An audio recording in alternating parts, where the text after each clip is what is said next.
Welcome back to another episode of For the Record. So we just wrapped up a pretty crazy special session. And I say we, really the House of Representatives. The Senate was actually kind of... That's where all the entertainment was. We were tame. Yeah. Yeah. So that, of course, that's what this episode is going to introduce be us? About. Yeah, absolutely. Okay. So before we get into the recap He's really out of practice right now. Before we get into the recap of special session, my name is Matt Rowell, Communications Director for the Senate Republican Caucus. And who do I have next to me here? Brian Pettyjohn, State Senator and the Senate Minority Whip.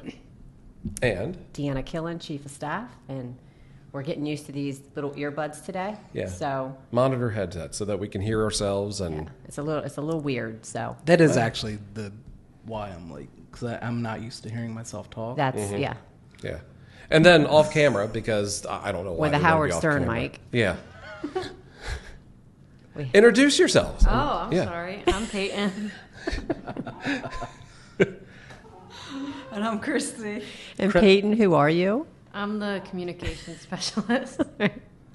And what do you do, Christy? Because you're not on camera today. You have been, but today you're not. Policy. All things policy. Yeah. Yeah. And why aren't you on camera today? I have a lot of stuff to catch up on. Okay. I'm still catching up from Tuesday. Okay. All of us are. Well, catching up on sleep, one. Yeah. Not yet. You're not caught up yet? No. Oh. Sorry. Well, as we said at the top, we had a special session this past Tuesday. So, of course, we're recording this on Thursday, August 14th. Yeah. On Tuesday, August 12th, the General Assembly, both chambers. So it's not unusual for the Senate to go into special session. Typically, sometime in the fall, we always convene to approve gubernatorial nominations like judges and stuff like that, or do reconfirmations. But it is unusual for the House of Representatives to go into. But anyway, what brought all this to a head was the property reassessment. In Newcastle County fiasco. Newcastle County, yeah. Can we say fiasco? I don't know. It is a fiasco. It's a fiasco. That's appropriate. Yeah. So, but particularly Newcastle County, because a lot of the property taxes up there have skyrocketed. We have pockets of it here in Sussex County and also Kent, which they experienced last year, particularly the poultry farmers. I know, Christy, you're pretty close to a lot of the agriculture community there in Kent County, and they, of course, were reaching out to us last year and continue to do so. But anyway, Senator, why was Tuesday so crazy? Well, look, the Senate, I mean, we went in, there was a caucus because they wanted to wait for the House to swear in the new member over there, Representative Alana Berry in the 20th. And, the thought was, okay, we were going to go in at 2 o'clock, recess for about a half hour, then go in and pass the Senate bills. Well, it was, about an hour and 20 minutes later before the House actually went in for the first time. Yeah, they didn't even do the swearing in. They didn't even do the swearing in until, well after 3 o'clock. Yeah. They finally went in and, swore in the new member and then went out again. We ended up going in, passing the bills, the Senate bills, and then sending them over to the House. And I'm just looking here, a little bit after 4 o'clock. Looks like we passed the first resolution about 4:15. We were done the last piece of legislation of the Senate bills by 4:33. So in for about 15 minutes, and we're able to get everything done. And then we waited and waited and waited. And ordered pizza. And ordered pizza. Yep. But looks like the House actually started doing business almost around 6 o'clock. 5:55 was the first thing that happened. Mike Smith struck a bill at 5:55, and then 6 o'clock, 6:04, and then nothing happened again until 7:16. So looks like the House finished up with their work. About 9 o'clock? Yeah, so one of the first things to happen in the House, which was actually quite funny, was Mike Smith brought HB 73 up under suspension of rules, which wasn't even his bill, which makes it even funnier. But that bill would have increased the senior property tax credit from $500 to $1,000. So he brought that to the floor under suspension of rules. They allowed it, which I was surprised. Yeah. Roll call, The bill did fail. Of course, all Republicans voted to support it, but they did have some Democrat support. Representative Lynn, Sheree Moore, and Wilson Anton all voted yes with the Republicans, and everyone else went either no or not voting, so that bill did not advance. Well, so did they?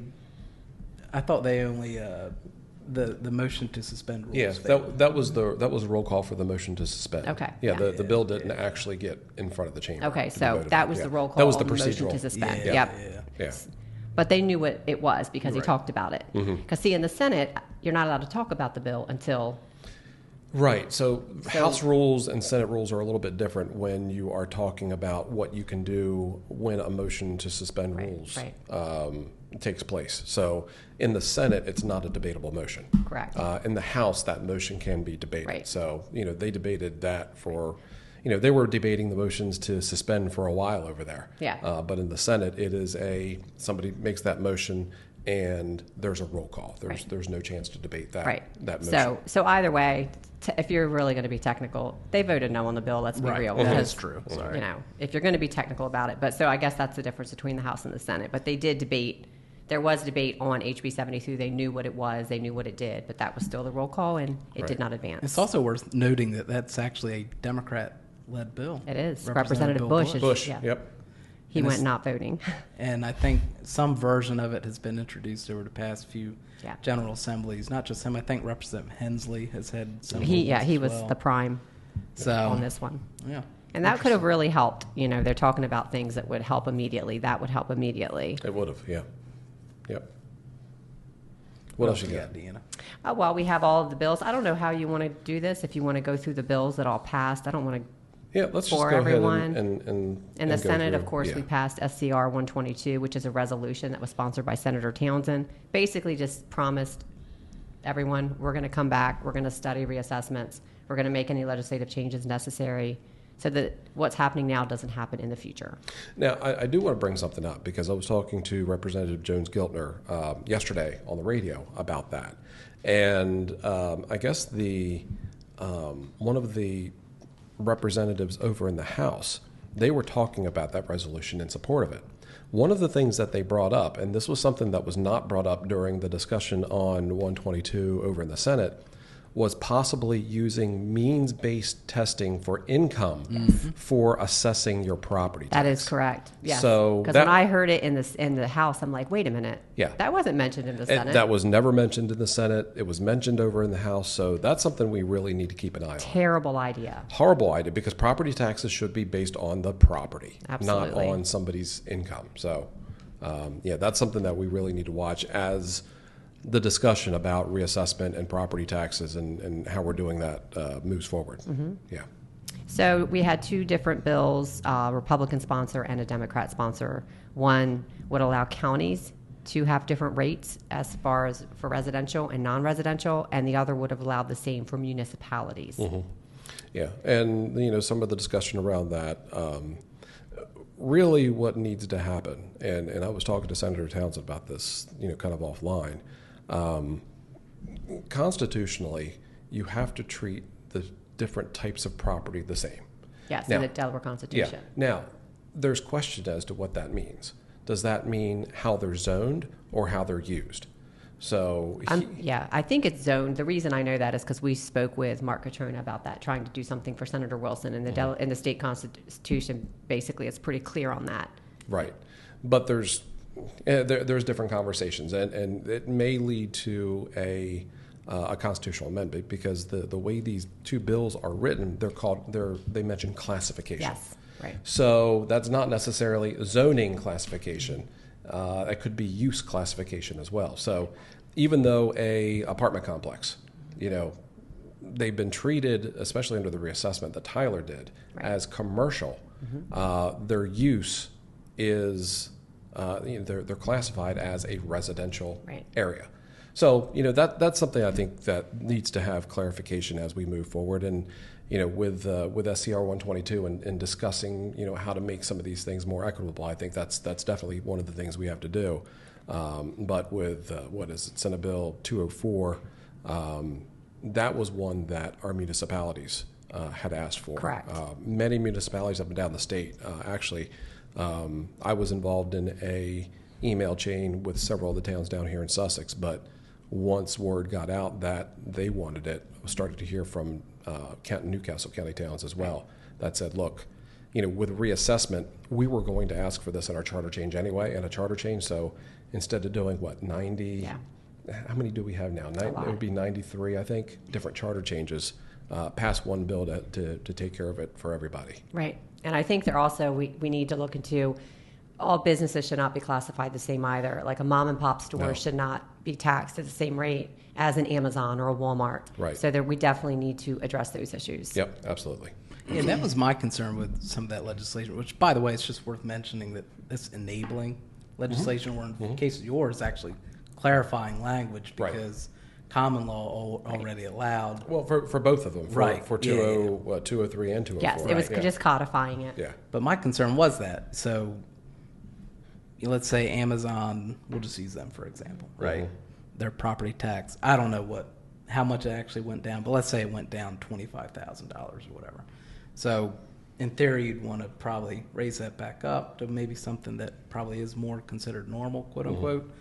But under the current system, I mean, that mom and pop small bagel shop down the road is going to be classified as the same as Amazon. Right. So do we think, or do we expect these municipalities and counties to maybe wait until this is kind of sorted out in the legislature, whatever has to be done? It would have to be done for the legislature, because right now they can only, like I said, it has to be all residential, all non-residential. They can be different, but they have to be the same within the two. Right. Yeah. Yeah. And I know there are some towns that were looking at some of those, especially ones that have industry within their boundaries. Right. Heavy industry.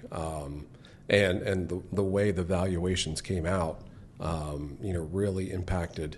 If they left things the way they were, used the new valuations. There's some towns that are using last year's valuations just because everything is so out of whack right now, that their residential property taxes would go up so much, but then the commercial would go way down. Right. And that's what we saw up in the city of Wilmington, which was one of the reasons why we had the special session. You had some of these buildings that are up there, these office buildings, that their valuations went way, way, way down. Right. For these multi-story office buildings. And if they go down and their tax go down, that means the residential has to make up for that. And that's why we saw a lot of those problems up there in Newcastle County in particular. Right. So the House bills, I'm not going to go too far into them, because the majority of the House bills all were Newcastle County specific. There were a lot of amendments on two of the bills. I think probably the bigger story is the bills that were not considered. And that was, of course, were two Republican bills. And then I want to mention actually a resolution that was sponsored by a Democrat that I thought was pretty good. But Representative Smith had HB 245. Again, he also asked for that to be heard under suspension of rules. They did not allow that to happen. But it would have removed the automatic allowance for school districts to raise the property tax to 10%. And he did have some exceptions in there. If the school could prove that they needed this, or they didn't go in the red, it would be allowed. And of course, they did not want to do that. Again, that would have offered immediate relief. And then Representative Shoup had a bill, which in my opinion, I kind of prefer this one, just because it does allow for the 10%, but it's only 2% every year. So it's more incremental, and it allows people, It graduates both the increases and the decreases. Correct. Yeah. And it, again, it's still allowed for if a school district needed that 10% up front and they could show that they were going to be in the red, they still had the opportunity to do that. This year, we may not agree on this one, and that's fine. But Medina Anton Wilson, she introduced HCR 78, which would have directed the Public Education Funding Commission to review Delaware's property tax system for public schools and recommend ways to make funding fair across districts. So basically, I think it would have made it where maybe there was one account where all the property tax money is put into, and it would be distributed throughout the state based on need. Now, I'm not saying that's the way we should go, but I think it's worth a conversation. And the reason, here's why I say that. I look at what happened over in the Cape District. I mean, you've got a lot of well-to-do people living over there, and pretty much all of their taxes, unless you're living on the water, went down significantly. And I know this because I dug into the numbers. I looked up a lot of the properties in the area. Western Sussex, our poorer district, pretty much all their taxes went up. That's not fair. That's an inequity, in my opinion. And so I do think there is a fair way, and we need to look at that. So is this the answer? I don't know, but I don't think there's any harm in at least looking at it. And I think that's kind of where I have this issue where leadership decides what comes to the floor, and that's it. To me, if I were a leader, I were king for a day, what I would say, Queen. Every bill that was in the pre-file would have been heard, would have been debated, and we would have had actual conversation on each bill. That's how democracy should work. But That was actually Representative Wilson Anton's argument throughout the night. It was. Against her own party. yes, Yeah. she actually made a lot of good Yeah. points. I got to give her kudos. She did, look, and give credit when credit's due. yeah. I mean, she did make a lot of good points. Of course, since we were sitting around waiting for the House to bring their bills over, pass their bills, we were able to spend a lot of time listening to the House debate, and actually for a while, Senators Hocker, Sokola, and I were actually sitting together on the House floor, trying to encourage them to move a little bit quicker and get the debate back on track. It's Oh, come on. That was fun. I loved it. it was fun. It was fun, but look, we got to think about the public too, and the public was there late and on a special session day with, it was a situation where we shouldn't have been in. This is something that, honestly, it would have been nice if we had gotten the information. And it really boils down to the lawsuit. If the counties were able to actually get the information out to their taxpayers, to their residents first, like a year ahead of time before the new tax bills came out, so that they got a chance to go through all the appeals. I mean, Newcastle County is running 6 months behind Sussex on the County's appeals. all right. Sussex County's fine. I'll give kudos to our county. We did it right. We did. Right. We did. Great job by Todd Lawson and Gina Jennings up Yes. there at the there on the circle. They and the team over at Sussex County, they learned a lot of lessons from what happened in Kent County and then what Newcastle County was going through. They were committed not to have the same kind of hiccups Right. that they had over there. So they did a great job. And when I say they did it right, I mean, I'm not going to discount anyone whose tax bills went up because there are a lot over in Western Sussex. But again, that is, related to the schools, not the county. So, and I did want to bring up one of the reasons that I love is kind of the pushback that Wilson Anton, right, did is because I'm very much like her when it comes to this because I want to read, I don't want to misquote anyone, so I'm going to read verbatim what Representative Gorman stood up and said. There was a lot of back and forth about the bills, and this is what she stood up and said. I feel like there's a lot of questioning of decisions and questioning of process, but there's also underlying it all questioning of the abilities of the people who've made these decisions, and I object to that. I think it's unfair, and I think it's unreasonable. So I would just say that I think we should maybe tone it down a little bit here. Stop questioning the leadership that we've elected. Now, of course, I just want to state Rep. Gorman, I'm pretty sure, she's been very vocal on social media for heading up or participating in a lot of these what's the name of No this? Kings. No Kings protests. So it's basically if the majority of the country votes for someone, you're allowed to push back and question that. But if it's majority leadership in the House that she supported, don't question it. And of course, Representative Shoup and Wilson Anton both pushed back, saying you don't just submit to leadership. And Wilson Anton said it's actually undemocratic to do that. Is she the Moms Demand Action person? I Is believe that she Gorman? was, yeah. Okay. Yeah. Interesting. Yeah. Huh. So I just found that to be very funny and kind of hypocritical because I'm going to tell you now, you should never, if you're a Republican, if you're a Democrat, you should never, ever support 100% of the stuff that your party is doing. And if you are, your head is in the sand. You should be pushing back against leadership. You should constantly be questioning them. Sorry, Brian. That's right, Brian. Absolutely. Yeah. Look, But see, that's what I appreciate. I agree. I can come to Brian, I can come to Gerald, and I can say, I don't agree with this. I don't think this is right. But that's why this country is great, because we have the ability to do that. And this attitude that you don't question leadership, that is dangerous. Yeah. And It how is. often do we hear in caucus, vote your district? All the time. Yeah. All the time. I mean, when we discuss bills, there may be one or two members that have a dissenting view, and we're like, okay, let's talk everything through. If you still have a dissenting view, if you still think that it's in the best interest of your district to vote one way or another, then do it. We don't demand that our caucus members always stick together on bills and vote as a block, because that's not fair to our districts. And when we take our oath of office, we're not taking our oath to our party or to our caucus. It's to the people that we represent. Right. And I appreciated that fire in Medina, where she's like, you know what, I'm not party first. I am Delaware citizens, my district first. And I really appreciate that, and I respect that. I don't agree with her on a lot of things, but I do have to respect how she stood up. I thought that was really cool. Yeah. Something else pretty funny, towards the end of the night, they were talking about stakeholders, and Representative Smith stood up and said, we talked a lot tonight about stakeholders, but who we haven't heard from? How about Governor Meyer? And he actually called him to the floor to answer questions, and he didn't show up? He did not. Okay. Interesting. So he, of course, was in the building. I mean, I can't verify that, but many people are saying he was there. Earlier in the day, of course, he was up in Philadelphia hanging out with former NFL stars Michael Vick and Deshaun Jackson. Michael Vick? Yeah. Oh, yeah. The dog abuser? He's a collegiate coach. Yes. The dog fighter.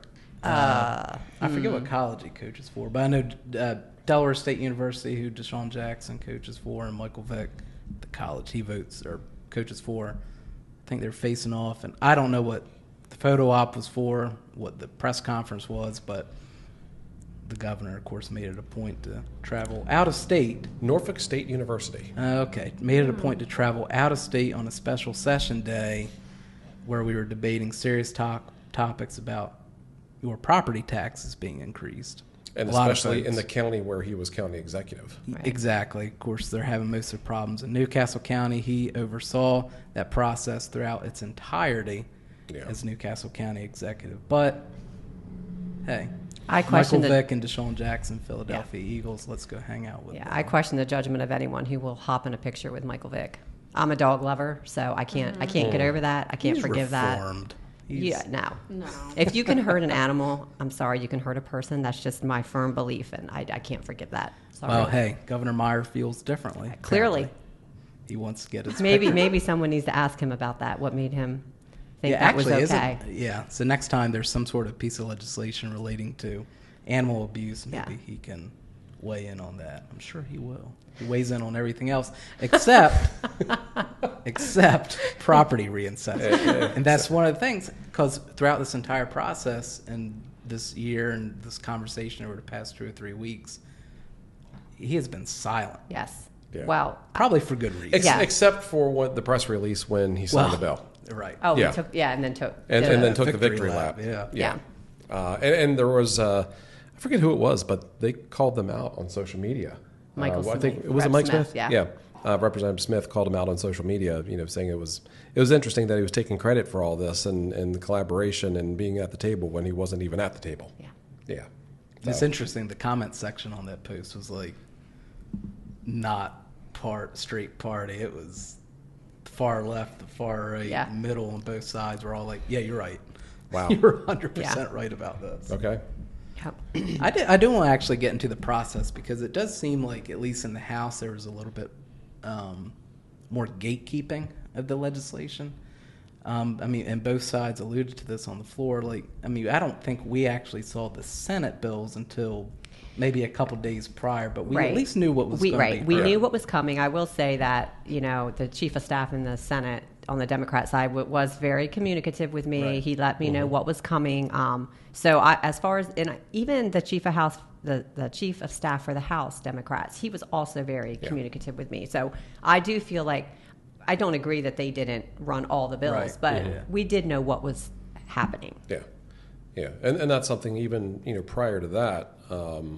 When I talked to Senator Sokola, he said, "Okay, this is what we're looking to do. These, they didn't have the bills written then, but those were the types of things that they were looking at, and at least on the Senate side, they kind of stuck to what they said they were going to do early on in the process. So I do appreciate that, and I think that's a lot of what led to the initial debate, right?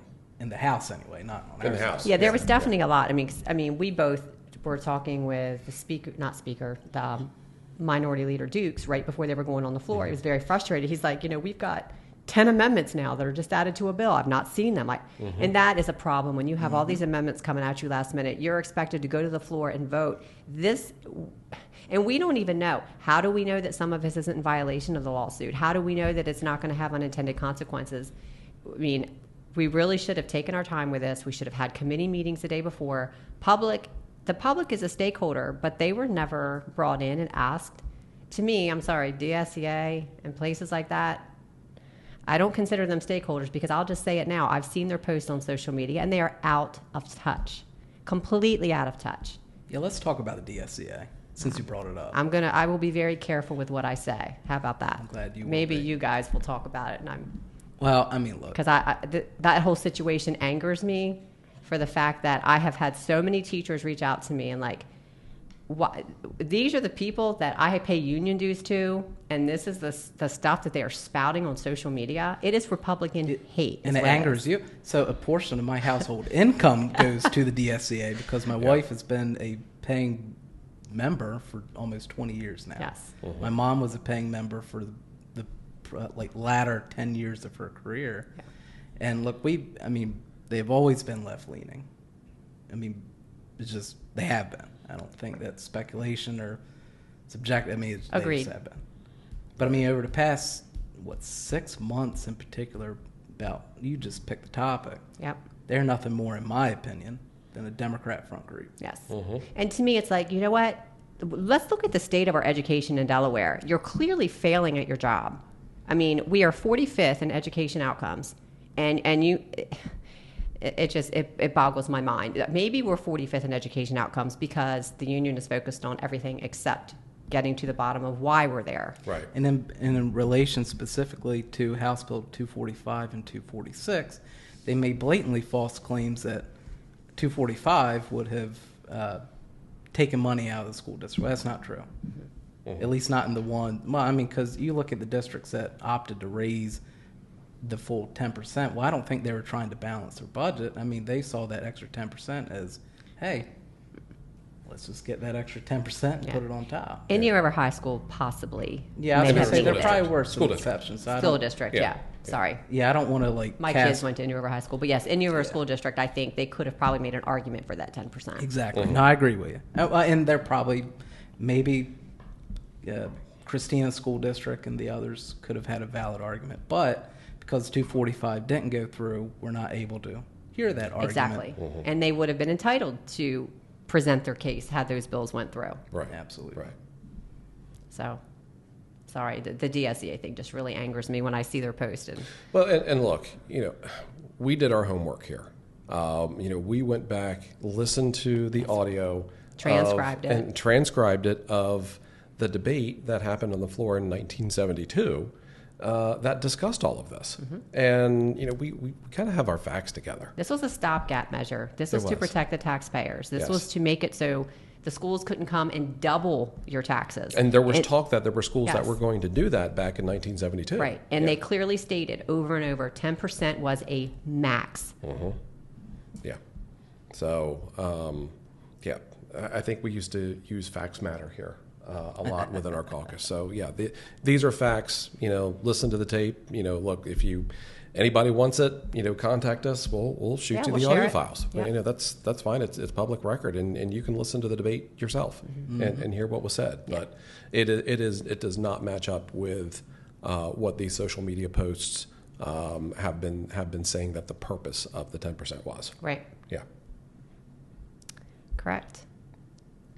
What else? I don't like being in the middle because I kind of keep. No? No. All right. I'll be in the middle next time. Yeah. We need like a little, I don't know. I sent you the picture of that podcasting desk. Are you paying for it? I don't know. It was nice though. Yeah. We'll 4 get it in possessions, so Bonneville we'll next have to make sure that we have Christy in there for that one. Yeah. Because it's 4, so we got to have a 4th. Yeah. Yep. What do you think about that, Christy? No, thank you. That's not her space. That's not her face. So is there anything else going on that you want to discuss statewide, nationally? Well, look, I alluded to it a little bit ago. The governor signed House Bill 1 yesterday. Yes. which was the creating the cabinet level position for the Veterans Affairs Department, which is something we've needed for a long time. It was a packed house there yesterday. I mean, a ton of people up there at the American Legion up in Smyrna. And, we owe it to our veterans to have that. Look, one of the things that we don't do a good job of here in Delaware, and even Senator Lawson said, up until a couple of years ago, he did not know that he was entitled to many of the benefits that he's entitled to as a United States veteran. So we need to do a better job of letting our veterans know the benefits that are available to them through the VA, through all the other federal programs.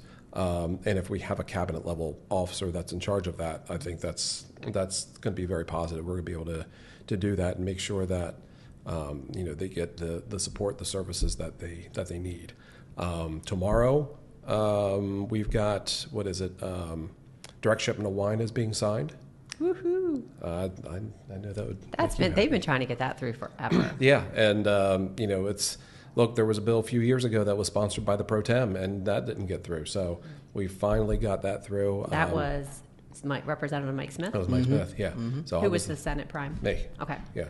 So we're going to get that signed tomorrow up at Harvest Ridge. So we'll be up there tomorrow for that. Inspector General bill is getting signed next week, I think it is. There are a lot of bills that are getting signed now. Little fact procedurally that a lot of people don't know. I think the third Friday in September, if bills that have passed both chambers haven't been received or picked up by the governor, they all get sent to the governor. Mm-hmm. So they're trying to get through this backlog of bills now before they get sent over to the governor's office. Then he has that 10-day clock, whether either to sign them, veto them, or let them pass without his signature. Right. So. No, he's signing the Inspector General bill today at 11:30. Oh, today, 11:30. I thought that was changed. Oh, okay. I don't know. Okay, yeah, a lot going on. Yeah. You're on the RSVP list. Oh, I am. Yeah, I told him I wasn't going to be there, but yeah, whatever. Well, I mean, yeah. Threw you on the RSVP list before and you didn't know about it. Yeah, I was on the RSVP list for the HB1, and I didn't know that it was on there. I was on the I was on the speaker list for the direct shipment of wine, and all we got was a simple, invite to the bill signing with a bill number, not what it was or anything like that. So, it's growing pains with the new administration. Everybody kind of learning. Is that what it is? Yes. Everybody learning what they need to do. I know what Christy's about to say. Let's see how well I know her. SB 52. Waiting on SB 52, which will help school districts. Yes, and a lot of retired state employees have been reaching out about that, wanting to know when is this going to be signed. Got a text from the pension office this morning saying they've had several requests and people are waiting. Yes, and I need to check my email, but I have not heard back from the governor's office as of this morning. I did reach out to them, but they could have emailed me while I'm sitting here. They could have, yeah. But again, they have a new chief of staff who I will. Yes, and if she's anything like her brother, she's going to be fantastic because everyone knows. I thought Jordan and Starkey, who worked for the Carney administration, were fantastic. I think they need to come in. Well, I had several conversations with Misty on Tuesday about some of these growing pains. Yeah, so maybe she can get in there and straighten things out. I have faith in her. I've dealt with her when she was over at DOJ with some issues. So we'll keep our fingers crossed on that. Yeah. Yep. You would think they'd want to get 52 signed ahead of the school year. You would think. That would be smart. Yeah, I think. We're just not really sure there's even a understanding of what the bill does because the email we got was it was going to be included in the public health signing bills. And I'm like, what? Well, it's not a public health bill, but okay. So I don't know. Anyway, they are working on it. They have reached out about trying to get it signed publicly, but we might just have to get it signed privately so we can get moving because people are waiting on this. Right. Yeah. Okay. Any other news on legislation that hasn't been signed? My other two bills dealing with I think so. Extortion, sexual extortion. Yeah. We're trying to arrange something right now where we have Gavin's father, who is a state rep from South Carolina, to come up for that bill signing. So I forwarded that information to the office of the governor. to see whether or not we could get that coordinated as well. So, a lot of good legislation was passed, a lot of not so good legislation was passed, but I think we're going to have a lot of not so good legislation I have a feeling be presented we will. in January as I have well. a feeling we will too. Yeah, not from our side, of course. Of course, not from our side. No. Our stuff's Common stuff's sense, great. practical, great, yeah. Yeah. I And mean, have when good you have the best bipartisan policy support on stuff. Yeah, we have the best policy director in the building. That's Yeah, we right. do. That's Christy, right. Yeah. We do. who Put was it- really good on camera, but she's just like, nah. Today's just not her day. That she just doesn't feel it today. We need to work on several things, but one of the ones I sent an email on yesterday was trying to get our in-state breweries the option to possibly sell Delaware-made products, wine specifically, at Delaware farmers markets. Yeah, don't give that out too loud. You might get that stolen. That's a good idea, actually. Okay. Yeah, well, we were working on it last year, but we'll talk about that. Okay. That's all right. We probably need their help to get it done anyway. Yeah. Yeah, and it's true because that happens a lot. I'll give for instance. Senator Wilson had a bill that was very good. He worked on for several years with a local company, Willie's Knives, and it had to do with basically making those switchblade knives, I guess, legal. And we couldn't get it anywhere. And then finally, I guess some of the union members wanted it, so Democrat senator went with it, took it, went through no problem. This is what I'm talking about when I talk about. We took it in collaboration. I don't think he didn't like steal it, did he? Well, he did send Senator Wilson an email saying he was going to be the sponsor and he could hop on if he wanted. Okay. So, yeah. So I guess that was nice, right? I don't know. Yeah. Courtesy. It's like So a that's thief what I breaking mean. into your house. Like, Yeah. hey, by the way, I think that's why I'll when be I there at 12:30. But when I mentioned Medina earlier, that's what I like because I think, to me, we need more Democrats who are willing to start looking at these bills based on merit instead of an R behind the name. Yeah. And to me, I don't care what bill it is, whether you like it or not. Every bill should have a committee meeting. And the committee meetings, in my opinion, need to be more balanced so there's a chance of getting things to the floor. Does anyone know the makeup of the committees, the structure? How many Democrats versus Republicans are on the Senate and the House committees? It depends on the committee. I know the balance in the House is really bad. Like you would mean- have to have a ton of Democrat support to get a well, bill. they'll out. have like Yeah. 16 members on a committee. Right. Yeah. Yeah. Yeah, it's a little. whack. And I remember where the Senate used to be. It was always, no matter how many members were in the majority or the minority, it used to be 5 members in a committee, 3 Democrats, 2 Republicans. That changed. And it did change. Yeah. Yeah. That actually was one of the things that fostered a lot of good discussion because sometimes there was a member of the majority that either supported a Republican bill or didn't necessarily support a Democrat bill, and there was a lot of discussion around those things. Yeah. So, But we don't have that now. Yeah, but even if there's a Democrat bill that doesn't have Democrat support, it does always seem to make it out of committee. It does seem to, doesn't it? It does, yeah. Yeah, odd. Has executive committee always had No. more than just leadership on it? Yes. When? When I was there, it was always the chair of Joint Finance was on there as well. Right, but they have more than that now. They do have 'Cause, more than that, yeah. Senator Huxtable sits on it. Yeah. He's what, ag? Yeah. I mean, no offense to him, but he's Right, no been offense to elected him, for, but that's 4 new, years? is what I'm saying, Yeah. right? No, it was always the 3 Democrat leaders, the 2 Republican leaders, and then it was always Harris, McBride. And I can Senator McBride. understand JFC member being on. That makes sense. But that what they have, it's more than just Senator Huxtable. Wasn't there someone Hanson's else? on there too. Yeah, right? Senator Hanson. Hanson. Yeah. Was Senator Pinckney on there now? I don't remember. No. Yeah. I don't know. Yep. So, all right. Yeah, that's all that I've got. Hopefully, I think maybe in the next couple of weeks we'll be doing that on-site podcast. I think. Is it okay to say where we're going to be? Has that pretty much been confirmed? Yeah, so the date hasn't been set, but we'll be traveling, and I say traveling down, I'm going to be traveling about 15 seconds from my house, but then you guys will be traveling. Anyway, to Dagsboro, to Parsons Farm, to meet with Paul Parsons, and maybe we can get his wife Brittany on as well. But of course, Parsons Farm, they're probably one of the larger, I don't want to say produce stands, but I guess farmers markets. I don't know, what would the Farm Farmers market. Farm Farm market. Yeah, farm Yeah, market. yeah. Of course, famous for their big cow that's out there Yeah. in the parking lot. But I mean, I've known the Parsons literally my entire life.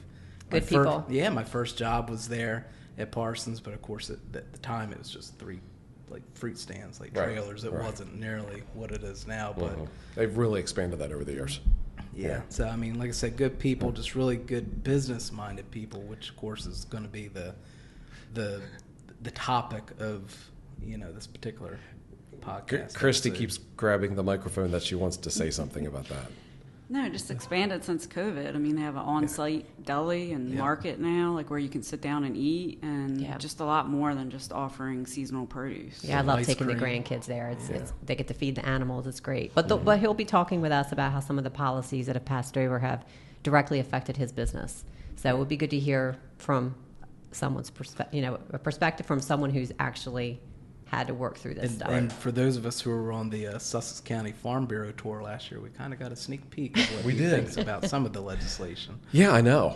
And it's funny because we had some members of the majority there as well. Yeah. Yes. Yeah, that was fun. Welcome to Sussex, right? Yeah. They have yeah. poultry too, chickens. Yeah, they had chicken houses there. They were talking about, weren't they talking about maybe getting rid of some of the houses?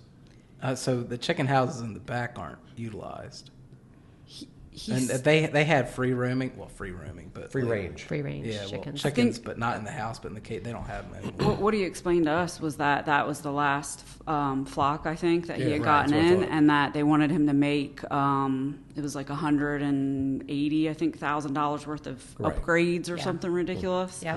Oh, I see. And what so you're he saying. just said that once they were like firm on that and they were making him do that before they filled him again, he wasn't gonna fill anymore. 'Cause Oh, okay. he said it's just not worth it Yeah. for that investment. Yeah. I just wonder if the poultry company held firm with that, or if they still send them some flocks. I don't know. We'll have to He check doesn't in and have any see. there. We'll He have to doesn't have any ask. there now? Yeah, so they're done. Yeah, I don't hear them. I hear the cows, but I don't hear It's the tough. chickens. Yeah, it's tough for farmers right now, It and is. just all around. I just want to state, I had a farmer call me yesterday. This is only the farmer side of the story. I want to state that we've sent messages to Denmark. We haven't heard back from them yet, but this is a gentleman, probably about 65, 70. He was at his home. There were deer out eating his crops, so he had a gun and blanks in it. And he shot the blanks in the air to scare the deer away. And Denmark officers came up, put him in handcuffs, and gave him a fine for shooting a gun, even though it was blanks, for not wearing orange vest, which he wasn't hunting, and also gave him a fine for scaring the animals. What? Yes, so we are Which is literally researching the this. point. Please, yeah, oh, we, absolutely. We are researching this to get to the bottom of it, but if there is any truth to this, this is ridiculous because, I mean, Christy can attest to this. Like, the deer right now are demolishing the farmers' crops, and you're not allowed to do anything right now, so you can't even shoot a blank to scare them. It's kind of crazy to me. And this was, well, I guess it is. This a was recent in case. Lincoln. Yes, This was in Lincoln. Okay. All right. Oh my gosh. Yeah, let's make sure we follow up on that. we are because- definitely following up. We are on it, and we're trying to figure out what happened here because that's just absurd. And I'm just wondering, where was the Denmark officer just hanging out? I'm not sure. I can speak with the aide who took all the information, and I took the Yeah. initial call because it was a friend of mine who knows this person, Right. And so I referred them to. But we will do a follow up on this once we get a response back from Denmark and Okay. to see exactly what happened. But that if this is true, this is not acceptable. No, definitely not. All right. I'm good. That's You it. guys That's good? it. That's All right. it. You So two we'll good? All right. Yeah, they're good. They're good. Yeah. They can't see you, so you have to actually say something. Yes. They're just very hot. I think I'm the only one temperature wise comfortable. in there. Yeah, I don't know. The air conditioning in this side of the building was actually broken, so I called the owner and he said they came out and fixed it, but Well, I feel some. My circulation, review I is that think, it's not fixed. that's my opinion as well. Yeah. Good thing I put deodorant on this morning. Yes, I thank usually you do, for that. but yeah. Thank you. Yeah. Well, anyway, so for more information about what went on, I was going to say January 12th, but August 12th, I don't know. I don't know where that came from. But anyway, for more information what happened on August 12th in the special session, check us out on social media. We've linked to our Substack. There was a very nice recap that was posted to our Yes. Substack. Matt did a great job putting a Substack He did. together. He did. Yeah, Good thank summary you. on that. Yeah, thank you. It was a collaborative effort. It was very easy because the House provided a lot of content to talk Yes, about. they did. Anyway, check us out on social media. Sign up for newsletters. I think there's links to that on our various websites, such as DelawareSenate.com and SenateGOP.Delaware.gov. I think that's the first time I've ever said that without getting all tongue-tied. Yeah, no, that's good. Look at that. So I am in practice. Yeah. All right. Well, I think the next episode will be down, like we just alluded to, at Parsons. Should be fun. Looking forward to it. And maybe we can get the senator to kiss an animal down there because he didn't do it at the fair. Well, you would never know because I guess we didn't get enough content for the podcast. We didn't. It was me eating Oreos, fried Oreos, and I don't think anybody really cares to see that. And Matt eating pickle pizza. Overhyped. That's Fried true. Oreos are overhyped. Agreed. It tasted like lard, fried lard. Ooh. Okay.